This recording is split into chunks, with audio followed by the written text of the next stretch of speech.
हिंदी साहित्य के प्रिय प्रतियोगी छात्रों, आज के वीडियो में आप सभी का स्वागत है। हिंदी टीच एजुकेशन चैनल आज आपके लिए, आपकी तैयारी के लिए एक ऐसा वीडियो लाया है जिसमें आपके आसान प्रश्नों को लक्षित किया गया है। और आसान प्रश्न, वे आसान प्रश्न जो रिपीट होते हैं बार बार, और इस बार की परीक्षा में भी इन प्रश्नों की, जो इस वीडियो में सेलेक्ट किया गया है आपके लिए, इन प्रश्नों की आने की संभावना बहुत ज़्यादा है। मैं उम्मीद करता हूं कि इस वीडियो में जितने भी प्रश्न हैं उनमें से आपकी परीक्षा में 10 से 15 प्रश्न ज़रूर देखने को मिलेंगे। तो आइए शुरू करते हैं आज का ये मोस्ट इम्पॉर्टेंट वीडियो। जैसा कि थंबनेल में आप देख रहे हैं, रिपीट होने वाले प्रश्नों को इसमें सम्मिलित हमने किया है। तो भले से ही प्रश्न आपको आसान लगेंगे, लेकिन मित्रों, आसान प्रश्न गलत करके ही हम अपने परीक्षा से बाहर हो जाते हैं। तो इसमें ध्यान देना है कि ये प्रश्न गलत ना हो, और रिपीट हो तो हम उन्हें अच्छे तरीके से सही करें। चलिए शुरू करते हैं आज का ये वीडियो। पहला प्रश्न है आपके लिए, पहला प्रश्न है सूरज किरण की छाँव। ये आंचलिक उपन्यास है और इसके लेखक आपको बताना है, जिसके लिए ज़्यादातर प्रश्न हमने वही शामिल किया है दोस्तों जो परीक्षा में आया हुआ है और बार बार रिपीट हो जाता है। ये मैं आपको ध्यान दिलाना चाहता हूँ। तो ये जो प्रश्न है, सूरज किरण की छाँव, एक आंचलिक उपन्यास है और इसके लेखक आपको बताना है। और सही उत्तर आप बताइए। सही उत्तर, पहला ऑप्शन राजेंद्र अवस्थी, दूसरा शैलेश मटियानी, तीसरा देवेंद्र सत्यार्थी और चौथा उदय शंकर भट्ट। चारों में से सही उत्तर। आपने इस प्रश्न को जरूर पढ़ा होगा, लेकिन ऐसे ही प्रश्नों को रिपीट किया जाता है, तो सही आंसर आपने लगाया होगा राजेंद्र अवस्थी पे। सही उत्तर है राजेंद्र अवस्थी। सूरज किरण की छाँव आंचलिक उपन्यास इन्हीं का है। चले बढ़ते हैं नेक्स्ट प्रश्न की तरफ। ये अगला प्रश्न है, मानस का हंस बहुत बार पूछा गया है और फिर से रिपीट। कुछ आसान प्रश्न, परीक्षा का जो पैटर्न होता है उसका नियम होता है कि कुछ आसान प्रश्न बनाए जाएं, कुछ कठिन बनाए जाएं, कुछ नए बनाए जाएं। तो आसान प्रश्न जैसे ही हमसे गलत होता है, हम बाहर हो जाते हैं। तो यहाँ पे देखना है, मानस का हंस उपन्यास के उपन्यासकार कौन है, लेखक कौन है, और सही ट्रिक आप जानते हैं किस पे लगेगा। जी हाँ, ऑप्शन नंबर ए, अमृतलाल नागर। चलिए अगला जो आसान वाला प्रश्न है वो कौन सा प्रश्न है, आइए देखते हैं। रक्षाबंधन कहानी, ये रक्षाबंधन वाली जो कहानी है बहुत ही इम्पोर्टेंट है और इसके लेखक आपको चुनना है। ऑप्शन है आपके पास जयशंकर प्रसाद, किशोरीलाल गोस्वामी, विश्वम्भरनाथ शर्मा और बंग महिला। तो रक्षाबंधन कहानी, और एक नाटक भी है। तो आपको कमेंट बॉक्स में बताना है कि किसका नाटक है, इसका उत्तर आपको देना है। और यहाँ पे जो सही उत्तर हो जाएगा वो हो जाएगा option number C, Vishwambharnath Sharma Kaushik. चलिए अगले प्रश्न की तरफ चलते हैं। अगला प्रश्न है, फीचर की शैली कौन सी नहीं होती है। ये प्रश्न आपको प्रायः हर जगह देखने को मिल जाएंगे, क्योंकि बहुत ही प्रसिद्ध प्रश्नों को इसमें हमने चुना है। तो इसका उत्तर आपको देना है कि फीचर की शैली कौन सी नहीं होती है। ऑप्शन है प्रसाद शैली, समाज शैली, सूचना शैली और मनोविश्लेषणात्मक शैली। फीचर की शैली, समाज शैली, प्रसाद शैली, सूचना शैली, ये होता है। लेकिन मनोविश्लेषणात्मक, ये साइकोलॉजी से संबंधित है, तो ये फीचर की शैली नहीं होगी। तो सही और राइट आंसर आपका डी हो जाएगा। अगला प्रश्न है, नीलम देश की राजकन्या किस विधा की रचना है। उपन्यास है, एकांकी है, कहानी है या आत्मकथा है। बताइए इसका सही उत्तर क्या होगा। सही उत्तर चुनिए, सही उत्तर कौन सा होगा। नीलम देश की राजकन्या। सही उत्तर है ऑप्शन नंबर बी, कहानी। ये है जैनेंद्र की कहानी नीलम देश की राजकन्या। तो ऐसे ही बेहतरीन प्रश्नों के साथ आपकी तैयारी चलती रहे, इसके लिए ज़रूरी है दोस्तों आप चैनल को सब्सक्राइब करिए, लाइक करिए, शेयर करिए, ताकि हम ऐसे ही वीडियो आपके लिए ऐसे ही कंटेंट लाते रहें। अगले प्रश्न की तरफ चलते हैं और अगला प्रश्न है, विचारात्मक निबंधों की शैली होती है, तरंग शैली होती है, या धारा शैली होती है, या समास शैली होती है, या व्यास शैली होती है। तो ऐसे ही महत्वपूर्ण प्रश्न जो आपसे पूछे जाते हैं और पूछे गए हैं, उन्हीं का इस वीडियो में हम जिक्र आज कर रहे हैं। रिपीट होने की संभावना वाले प्रश्न भले से ही देखने में आपको आसान लग रहे होंगे, लेकिन इनको बहुत अच्छे से तैयार रखना है ताकि गलती ना हो। तो विचारात्मक निबंधों की शैली में प्रयुक्त होता है धारा शैली। सही आंसर होगा धारा शैली। चलिए अगले प्रश्न की तरफ चलते हैं और अगला प्रश्न है, निबंध को गद्य का निकष किस आलोचक ने माना है? तो यूपीटीजीटी का जो लेवल है प्रश्न पूछने का, मुझे उम्मीद है कि इस वीडियो के जो प्रश्न हैं आपको इस एग्ज़ाम में ज़रूर देखने को मिलेंगे। तो अच्छे से अंत तक प्रश्नों के साथ बने रहिए। और ये देखिए इम्पोर्टेंट क्वेश्चन, निबंध को गद्य का निकष कसौटी किस आलोचक ने माना? तो इसका उत्तर आप जानते हैं, बिल्कुल गलती नहीं होनी चाहिए। Option number B, Ramchandra Shukla ji ने माना है। चलिए अगले प्रश्न की तरफ बढ़ते हैं और ये है पुस्तक मध्यकालीन बोध का स्वरूप। ये पुस्तक है मध्यकालीन बोध का स्वरूप। इसके लेखक आपसे पूछे जा रहे हैं। ऑप्शन है आपके पास रामचंद्र शुक्ल जी, राहुल शंकरित्यायन, नामवर सिंह और हजारी प्रसाद द्विवेदी। चारों में से सही उत्तर कौन सा है? मध्यकालीन बोध का स्वरूप बहुत ही इम्पोर्टेंट पुस्तक है और सही उत्तर है option number D, Hazari Prasad Dwivedi ji. चलिए अगले प्रश्न की तरफ चलते हैं। कामायनी को मानवता के रसात्मक इतिहास की संज्ञा प्रदान की गई है, किसके द्वारा प्रदान की गई है? ऑप्शन है रामचंद्र शुक्ल के द्वारा, नलिन विमोचन शर्मा के द्वारा, नंद दुलारे वाजपेयी के द्वारा, या रामनाथ लाल शुक्ल के द्वारा। चारों में से सही उत्तर चुनिए। कामायनी को मानवता के रसात्मक इतिहास, ये जो प्रश्न हैं बार बार आपको मिलेंगे, आपसे इनकी भिड़ंत होती रहेगी। गलती दोस्तों बिल्कुल नहीं करना है। इसलिए हम आज की इस वीडियो में एकदम आसान और प्रसिद्ध प्रश्न जो बार बार रिपीट होते हैं उनको लेके आए हैं।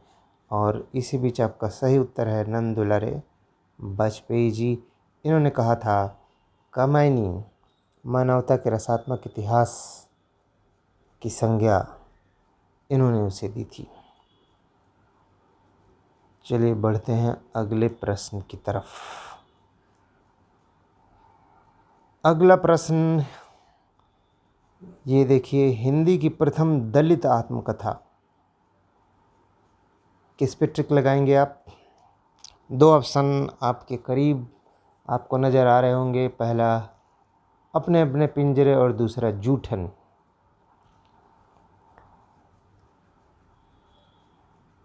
चुनिए दोनों में से सही उत्तर कौन सा है। और कालक्रम की दृष्टि से अपने अपने पिंजरे सही उत्तर होगा। कई बार जूठन भी मिलता है, लेकिन आप ट्रिक लगाएंगे अपने अपने पिंजरे पे। अब वो आयोग के ऊपर है कि वो किसे सही मानता है। अपने अपने पिंजरे पे फ़िलहाल हम यहाँ पे ट्रिक लगा रहे हैं। चलिए आगे बढ़ते हैं अगले प्रश्न की तरफ। अगला प्रश्न है, अजौ तरयो न ही रहो श्रुति सेवतैक रंग में अलंकार है। ऑप्शन है पहला श्लेष, दूसरा रूपक, तीसरा उपमा और उत्प्रेक्षा। अजो तरेवना ही रेव श्रुति सेवती करंग, बिहारी की पंक्तियाँ। और आपको चुनना है इसमें से कौन सा अलंकार है। तरेवना, यहाँ पे जब इस तरीके के शब्द आएँ तो आप समझिए कि कई अर्थ दे रहा है ये। तो यहाँ पे हो जाएगा श्लेष। सही उत्तर ऑप्शन नंबर ए, श्लेष। अगले प्रश्न की तरफ चलते हैं। और अगला प्रश्न में आपसे पूछा गया है कि उपानह शब्द किसका पर्यायवाची है। उपानह किसका पर्यायवाची है। ऑप्शन पहला जूता, दूसरा जोर, तीसरा जादू और चौथा है ज्येष्ठ। चारों में से आपको बताना है सही उत्तर। और उपानह मतलब होता है जूता। तो सही ऑप्शन है ए, उपानह जूता का पर्यायवाची है। तो ऐसे ही आपको तैयारी करना है। एक तरीके से आपने इन प्रश्नों को पढ़ा होगा तो एक तरीके से यहाँ पे एक रिवीजन क्लास भी आपकी हो रही है साथ साथ। और ये जो रिपीट वाले प्रश्न हैं, नए प्रश्न बनेंगे, वो सभी के लिए नए होंगे। लेकिन दोस्तों बार बार कह रहे हैं, रिपीट होने वाले प्रश्न बिल्कुल गलत नहीं करिए, अन्यथा कंपटीशन से बाहर हो जाएंगे। तो इस वीडियो में यही कोशिश है कि आपको आपके कंपटीशन में बनाए रखा जाए। चलिए अगला प्रश्न है, हिंदी कोश में सर्वप्रथम कौन सा शब्द आएगा। ये भी पूछा गया है प्रश्न और फिर से रिपीट हो सकता है, इसलिए हमने यहाँ इसे शामिल किया। ये है, यहाँ पे लगा है आपका चंद्रबिंदु, अंकना, अकंठ, अंकन और अर्क। शब्दकोश के हिसाब से आपको चुनना है कि शब्दकोश में जो क्रम दिया गया है उसके हिसाब से कौन सा शब्द आएगा पहले। तो इसमें से बताइए कौन सा है सही उत्तर। सही उत्तर है ऑप्शन नंबर सी, अंकन। तो इस पे आपको ट्रिक लगाना है, अंकन। चलिए अगले प्रश्न की तरफ। और अगला प्रश्न बहुत ही प्रसिद्ध प्रश्न जो हर बार रिपीट कर दिया जाता है और ढेर सारे प्रतियोगी छात्र गलत कर देते हैं।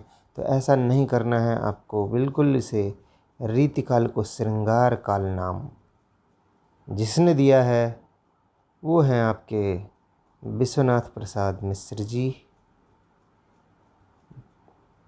अति प्रसिद्ध प्रश्न, गलत बिल्कुल नहीं होना चाहिए। अगले प्रश्न की तरफ चलते हैं। अगला प्रश्न, पंडित और प्रवीणन को जो चित्त हरै सो कवित्त कहावे, यह किस कवि का कथन है। बिहारी का है या घनानंद का है या ठाकुर का है या देव का है। चुनिए इन चारों में से सही उत्तर, बताइए कौन सा, किस पे टिक लगाएंगे, कौन सा है सही उत्तर। ये पंक्ति किसने कही है। और सही उत्तर है दोस्तों ऑप्शन नंबर सी, ठाकुर।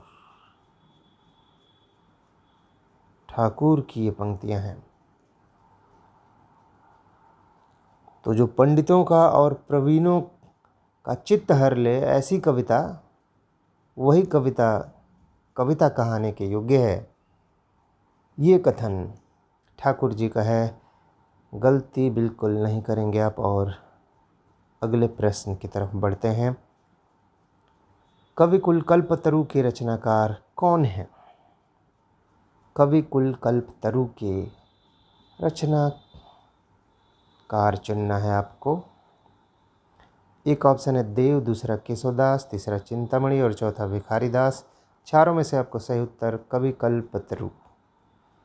कल्प का तरु, कविकुल कंठाभरण, इसी से मिलती जुलती रचना है। दोनों में कन्फ्यूजन हो जाता है और आपसे गलती हो जाती है।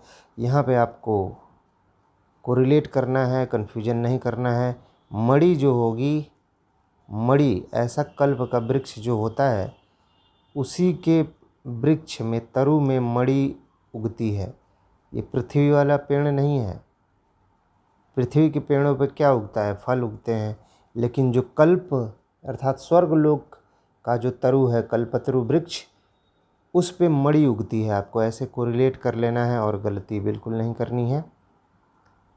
चलिए, अब ये प्रश्न आपको बिल्कुल याद हो जाएगा कि मणि देवलोक का जो तरु है, कल्पतरु वृक्ष, उसमें फल नहीं आते हैं, मणि आती है। तो जैसे ही आएगा आपको ऑप्शन नंबर सी पे टिक लगा देना है। चलिए आगे बढ़ते हैं। अगला प्रश्न है, रामचंद्र शुक्ल ने अपने हिंदी साहित्य का इतिहास ग्रंथ में इनमें से किस कवि को हिंदू जाति का प्रतिनिधि कवि कहा? हिंदू जाति का प्रतिनिधि कवि कहा है किसको? भूषण को, सुदन को, लाल कवि को या रहीम को? चारों में से कौन सा है सही उत्तर? बताइए। और आप इसे जानते हैं, भूषण जी वीर रस वाले, इन्हीं को इन्होंने हिंदू जाति का प्रतिनिधि कवि कहा। दोस्तों, अगर वीडियो आपको पसंद आ रहा हो तो चैनल को ज़रूर सब्सक्राइब करना है, ताकि हम ऐसे ही कंटेंट आपको लगातार देते रहें, आपकी तैयारी में आपकी मदद करते रहें। चलिए बढ़ते हैं अगले प्रश्न की तरफ। ये देखिए, बेहतरीन कोटेशन जो हर बार जो सीरियस तैयारी करने वाला स्टूडेंट है उसे बिल्कुल आना चाहिए और आ रहा होगा, मुझे उम्मीद है। तो चलिए देखते हैं। लोग हैं लागी कवित्त बनावत, मोहि तो मेरे कवित्त बनावत।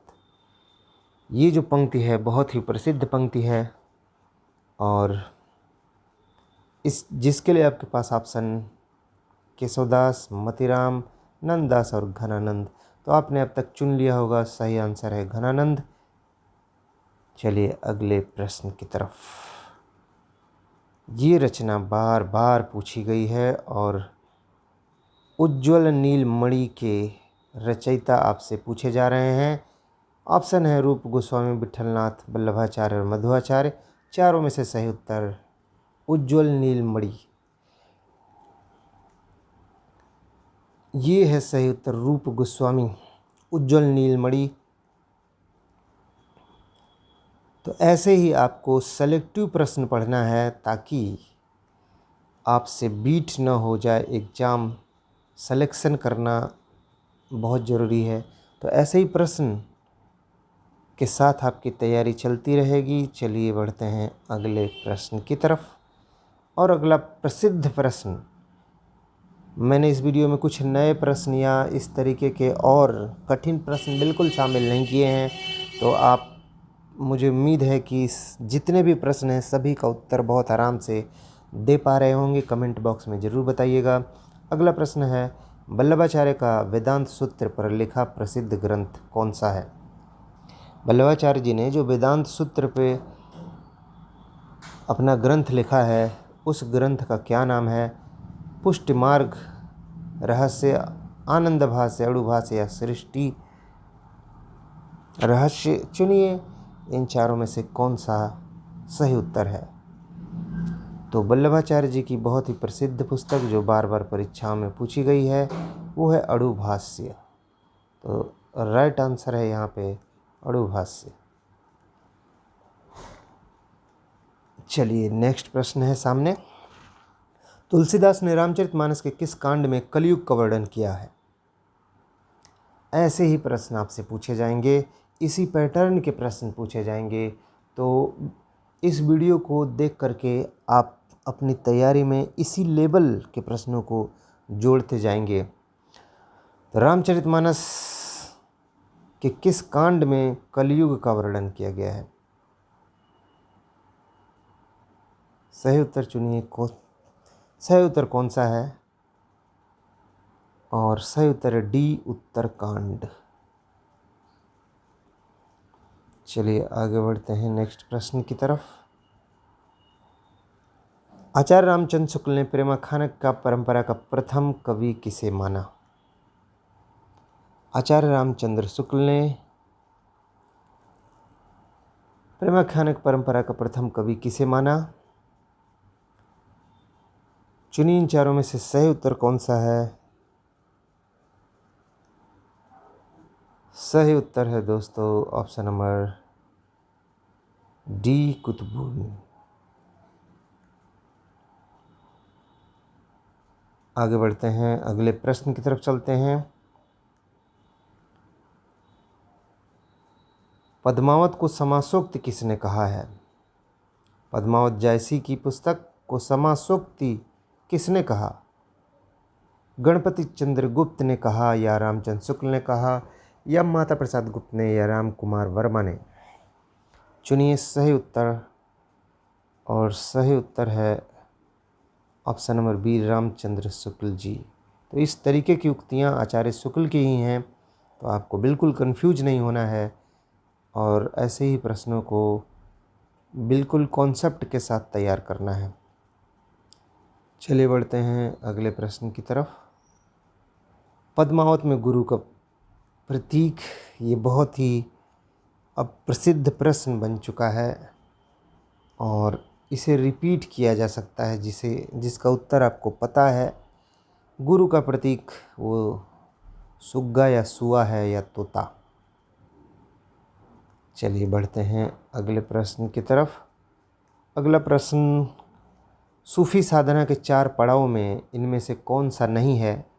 ऑप्शन है ए शरीयत, दूसरा तरीक़त, तीसरा मलकत और चौथा है मारिफत। तो 4 पड़ाव होते हैं, 4 पड़ावों में से कौन इसमें नहीं है?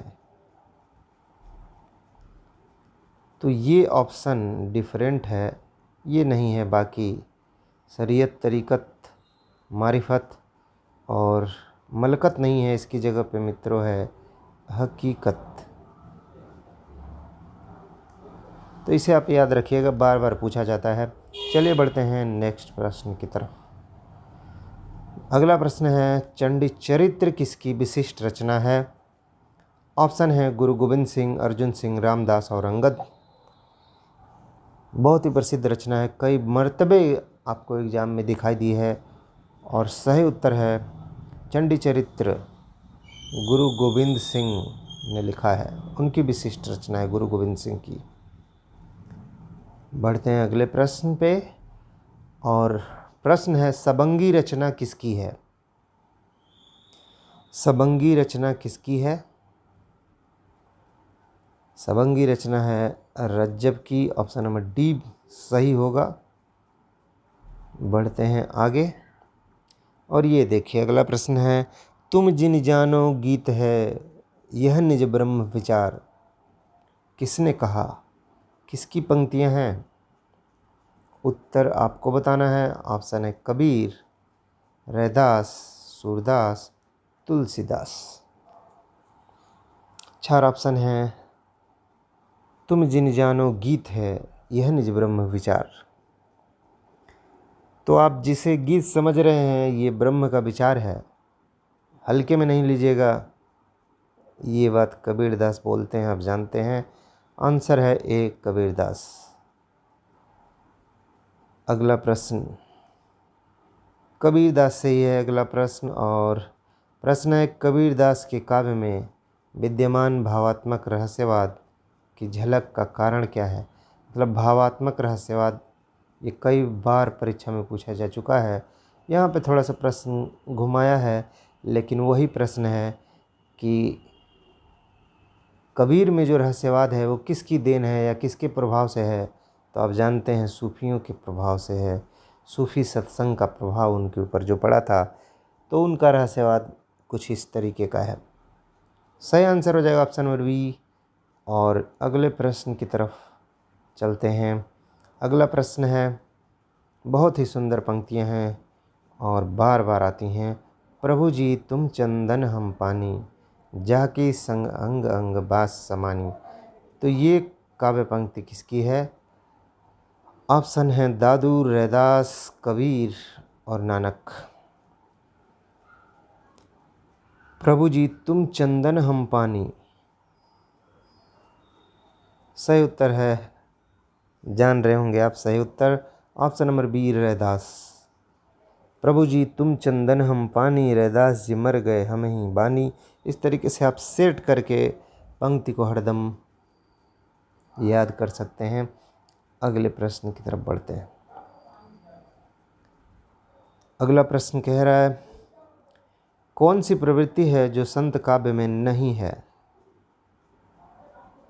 पहला है गुरु की महत्ता, दूसरा वाह्याडंबरों का खंडन, तीसरा रहस्यवादी भावना और वर्ण व्यवस्था का समर्थन। संत काव्य अर्थात कबीर जिस काव्यधारा के प्रवर्तक हैं, उस काव्यधारा की जो विशेषताएं हैं चारों, इनमें से आपको बताना है कि कौन नहीं है। गुरु की महत्ता है, वाह्याडंबर का खंडन पुरजोर है, रहस्यवादी भावना है, अभी आपने हल किया तो यही नहीं है। वर्ण व्यवस्था का वो लोग समर्थन नहीं करते हैं, खंडन करते हैं, उसे नहीं मानते हैं। चलिए दोस्तों अगले प्रश्न की तरफ चलते हैं। और भक्ति काव्य को भारतीय चिंतन धारा का स्वाभाविक विकास किसने माना है? दोस्तों हमसे जुड़ने के लिए आप इंस्टाग्राम,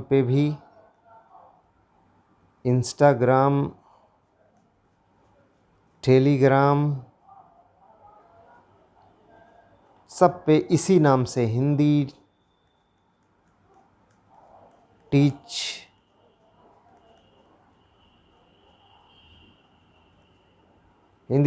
एजुकेशन चैनल, इसी नाम से आप जुड़ सकते हैं, वहाँ पे फॉलो कर सकते हैं। फेसबुक पेज भी आपको मिलेगा और वहाँ पे भी इसी नाम से हिंदी टीच एजुकेशन चैनल के नाम से आप हमें फॉलो कर सकते हैं और हमसे जुड़ सकते हैं। भक्ति काव्य को भारतीय चिंतन धारा का स्वाभाविक विकास किसने माना है?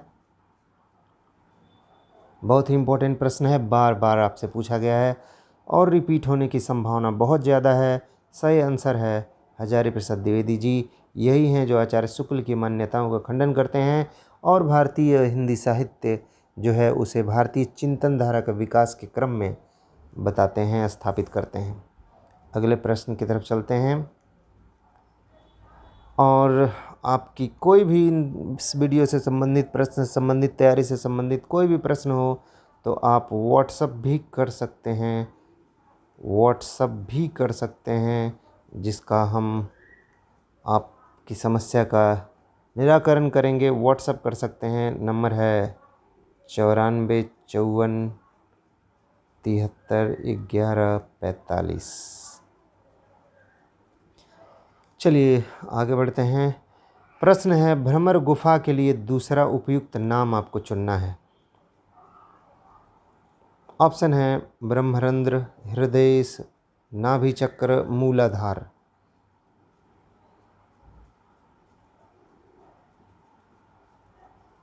चुनिए इन चारों में से सही उत्तर कौन सा है? और ये है कुंडलिनी जागरण इत्यादि जो संत कवियों के यहाँ, नाथों के यहाँ मिलती है, उसके बिहाफ पे ये प्रश्न बनाया गया है। सही उत्तर है ब्रह्मरंध्र के लिए उपयुक्त नाम है भ्रमर गुफा। आगे बढ़ते हैं और अगला प्रश्न है मोस्ट इम्पोर्टेंट प्रश्न, तुलसीदास किस दार्शनिक मत के भक्त कवि थे? अब इनका तुलसीदास जी का दार्शनिक आधार क्या है? सही उत्तर चुनिए। पहला द्वैतवाद, दूसरा द्वैतवाद और चौथा विशिष्टाद्वैतवाद। तो ये है, रामानुज की परंपरा में आते हैं तुलसीदास जी, तो विशिष्टाद्वैतवाद है इनके दार्शनिक मत का आधार। और ये अद्वैतवाद, शुद्धाद्वैतवाद, द्वैतवाद, तो इस तरीके के जो सिद्धांत हैं, इनके प्रवर्तक का नाम आपको कंठस्थ होना चाहिए, बार बार आप पूछा जाता है। बढ़ते हैं अगले प्रश्न की तरफ। अगला प्रश्न, आदिकालीन साहित्य में वीर रस की रचनाओं में किस शैली का प्रयोग किया गया है? तो जब भी आदिकाल में वीर रस से संबंधित रचनाएं लिखी गईं, तो जिस शैली का प्रयोग किया गया वो थी डिंगल। ठीक है, अभ्रंश प्लस राजस्थानी मिलती है तो डिंगल होती है, एक प्रश्न बनता है। अभ्रंश प्लस ब्रजभाषा मिलती है तो पिंगल बनता है, ये भी एक प्रश्न बनता है। यहाँ पे आंसर है ए है डिंगल। तो ये डिंगल पिंगल का कॉन्सेप्ट आप समझ लीजिएगा अच्छे से, यहाँ से प्रश्न उठाए जाते हैं, बनाए जाते हैं। अगला प्रश्न है आपके लिए प्राकृत पेंगलम। वही प्रश्न हैं जो आपकी परीक्षा में आ सकते हैं। ये देखिए, प्राकृत पेंगलम के रचनाकार आपसे पूछा जा रहा है और इसका सही उत्तर है दोस्तों वंशीधर। इस ऑप्शन के हिसाब से वंशीधर पे आप ट्रिक लगाएंगे। अगले प्रश्न की तरफ चलते हैं और अगला प्रश्न, अब्दुल रहमान का संदेश रासक जो है उसकी विधा आपसे पूछी जा रही है। पहला महाकाव्य है, खंड काव्य है, प्रबंध काव्य है कि मुक्तक काव्य है। चुनिए इन चारों में से सही उत्तर। और दोस्तों सही उत्तर है खंड काव्य, ऑप्शन नंबर बी। अगला प्रश्न है स्क्रीन पे और इस प्रश्न में आपसे कहा गया कि निम्नलिखित रचनाकारों के, ये कुछ डिस्टर्बिंग एलिमेंट, निम्नलिखित रचनाकारों के साथ उनकी रचनाओं का सुमेलन करना है आपको। और ये हैं, इधर हैं लेखक लोग और उनकी रचना है। ज्योतिश्वर ठाकुर का क्या है? वर्ण रत्नाकर। दामोदर का क्या है? रोडा का राउरवेल। आप इसे समझते होंगे। नरपति नाल का बिसल देवरास। दामोदर जी का एक नीचे भी ऑप्शन दिख रहा है,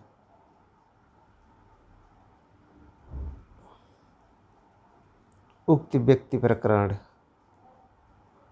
तो ऐसे आपको सेट कर लेना है। आप इन बहुत ही प्रसिद्ध रचनाएं, आप सभी इन्हें जानते हैं। रोडा राउरवेल हो गया, नरपति नाल बिसलदेव हो गया और ज्योतिश्वर ठाकुर का वर्ण रत्नाकर। तो इस तरीके से आप इस प्रश्न को हल कर लेंगे और अगले प्रश्न की तरफ चलते हैं।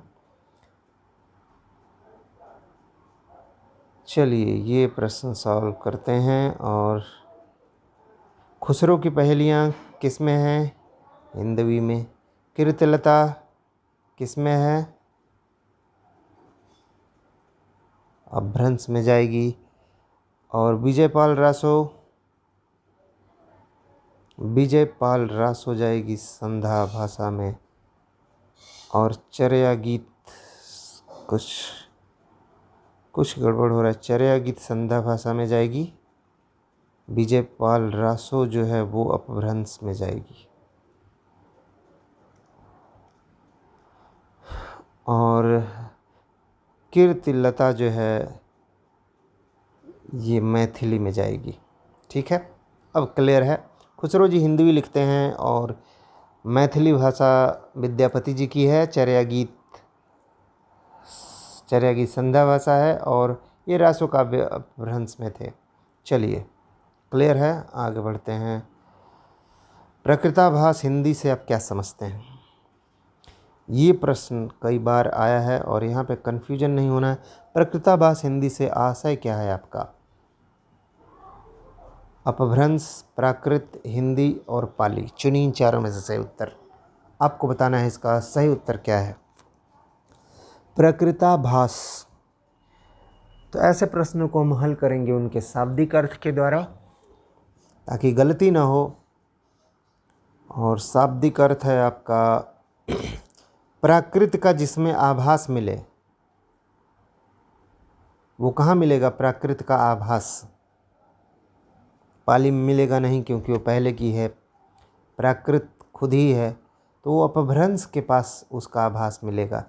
दोनों का मिलन बिंदु जहाँ होगा वहीं पे आभास मिलेगा। तो राइट आंसर हो जाएगा ए। आगे बढ़ते हैं और अगला प्रश्न आप सभी जानते हैं। देसिल बहना सब जगह मीठा। देसी भाषा के मिठास का वर्णन करने वाले रचनाकार कौन हैं? तो इसका आँख मूंद के आपको ट्रिक लगा देना है विद्यापति जी। बहुत ही फेमस प्रश्न है। अपभ्रंश की उत्तरकालीन अवस्था का नाम क्या होगा? अपभ्रंश जो थी उसकी एकदम बाद वाली, उत्तर वाली अवस्था जो थी, अर्थात जस्ट हिंदी के पहले, वो थी अवहट्ट। तो राइट आंसर है यहाँ पे अवहट्ट। तो बिल्कुल अंत तक आपको इन प्रश्नों को ध्यान में रखना है और ऐसे ही प्रश्न जो हैं वो आपसे पूछे जाएंगे। 1 मिनट थोड़ा सा यहाँ पे हम इसे ऐसा कर लेंगे तो डिस्टरबेंस नहीं होगा। चलिए बढ़ते हैं, प्रश्न पे आते हैं। हिंदी का प्रथम महाकाव्य किसे माना गया है? आप सभी जानते हैं हिंदी का प्रथम महाकाव्य पृथ्वीराज रासो को माना गया है। तो ये है सही आंसर। और आधुनिक काल का अगर आपसे पूछा जाएगा, आधुनिक काल का, तो आप बताएंगे प्रिय प्रवास को मानते हैं। इस तरीके का आपको प्रश्न बनता है, आपको ध्यान रखना है, को रिलेट करके स्टडी करना है ताकि ऐसे प्रश्न आएँ और आपसे हल हो जाएं। अगले प्रश्न की तरफ। हिंदी नवरत्न ये पुस्तक बहुत बार आई है, 1910 में आई थी और इसके लेखक आपसे पूछा जा रहा है। राइट आंसर है मिश्र बंधु। इसे ज़रूर याद रखिएगा। और अगला प्रसिद्ध प्रश्न है, हिंदी का प्रथम व्याकरण लिखने वाले विद्वान? जेसुआ केटलर, किशोरीदास वाजपेयी, जॉर्ज गिरिसन, कामता प्रसाद गुरु प्रथम व्याकरण लिखने वाले विद्वान हैं। आपको सही उत्तर बताना है इन चारों में से। और ये बहुत बार पूछा गया है, बहुत ही मोस्ट इम्पॉर्टेंट क्वेश्चन। ऑप्शन है ए जेसुआ केटलर पे आपको ट्रिक लगाना है। अगले प्रश्न की तरफ चलते हैं। अगला प्रश्न है, ग्रेसन की the modern vernacular literature of another Hindustan का हिंदी में अनुवाद किसने किया था? डॉक्टर किशोरीलाल गुप्त, राम कुमार वर्मा, लक्ष्मी सागर वार्ष्णेय और डॉक्टर जगदीश गुप्त में से सही उत्तर आपको चुनना है। कौन सा है सही उत्तर? सही उत्तर बताइए। बहुत ही मोस्ट इम्पॉर्टेंट क्वेश्चन है और सही उत्तर आपको बताना है।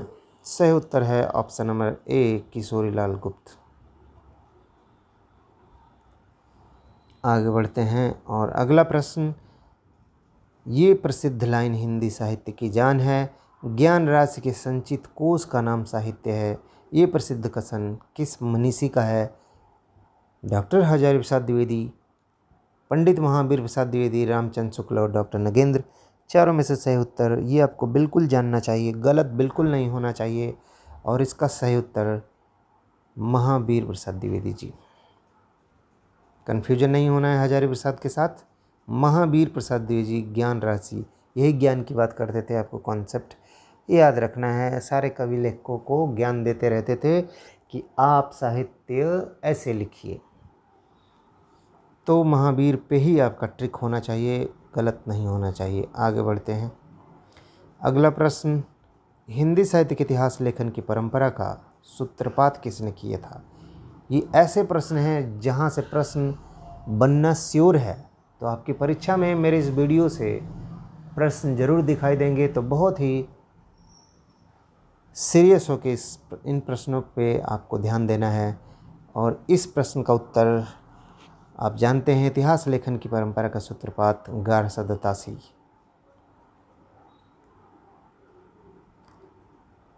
ये पुस्तक राजस्थानी भाषा और साहित्य कई बार आई है। इसके लेखक, पहला ऑप्शन मुनिजिन विजय, मोतीलाल मेनारिया, टीकम सिंह तोमर और गौरी शंकर हीराचंद्र ओझा। चारों में से सही उत्तर आपने बता दिया होगा। आप दोस्तों, आप जानते हैं कि आपके 125 प्रश्नों में आपका सिलेक्शन हिंदी साहित्य में कहाँ तक होता है? 115 प्लस रहेंगे। एक अपवाद वाला पेपर जो पिछले साल हुआ है, वो उसको छोड़ करके ऐसे कॉमन पेपर जो आते हैं मित्रों, 115, 125 में से 115 के ऊपर रहेंगे तो सिलेक्शन की आप कामना कर सकते हैं। तो ऐसे ही प्रश्न आपसे गलती नहीं होनी चाहिए बिल्कुल, और अपने आप में ऐड करते रहिए। सही आंसर है मोतीलाल मेनारिया। अगला प्रश्न, भक्ति काल को सबसे पहले किसने हिंदी साहित्य का स्वर्ण युग ये भी माना जाना और फेमस प्रश्न है। तो इसमें ऐसे ही प्रसिद्ध प्रश्नों को रखा गया है जो आएंगे और आपको बिल्कुल गलत नहीं करना है। स्वर्ण युग भक्ति काल को किसने कहा था, जानते हैं।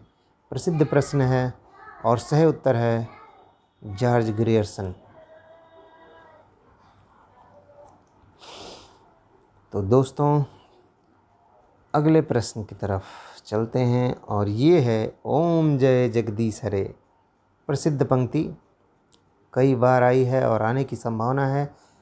इसकी रचना किसने की है, और इसकी रचना की है, आप सभी को पता है, श्रद्धाराम फुल्लौरी की ये पंक्ति है। दोस्तों वीडियो पसंद आया तो चैनल को सब्सक्राइब करिए और शेयर करिए ताकि अन्य आपके मित्रों तक ये वीडियो पहुँचे, ये प्रश्न पहुँचे और हम आपके लिए ऐसे ही प्रयासरत रहें। तो दोस्तों ये था इस वीडियो का अंतिम प्रश्न। वीडियो आपको कैसा लगा कमेंट बॉक्स में ज़रूर बताइए। और ये प्रश्न जो वीडियो का थंबनेल है कि ऐसे प्रश्न जो आप रिपीट होंगे उनको आपको गलत नहीं करना है, तभी आपका सिलेक्शन पक्का होगा। तो ऐसे ही और वीडियो के साथ हम आपसे मिलते हैं नेक्स्ट वीडियो में। तो ऐसे ही आपका प्यार मिलता रहे और गुड नाइट। फिर मिलते हैं अगले वीडियो में। चलिए।